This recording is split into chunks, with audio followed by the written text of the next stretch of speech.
This afternoon we were having lunch with Alan and he spotted a little blackbird and he was watching the blackbird.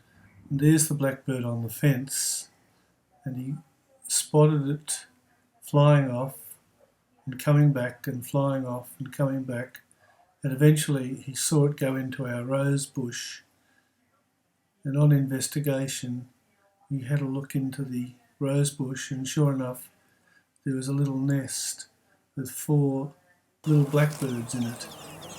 And I took this video of the blackbirds.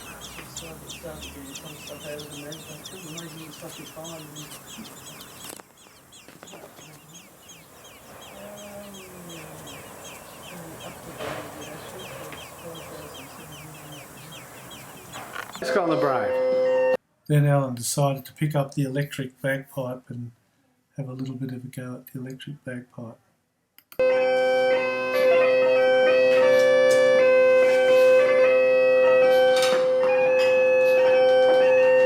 You still got it, mate. Nah, not so.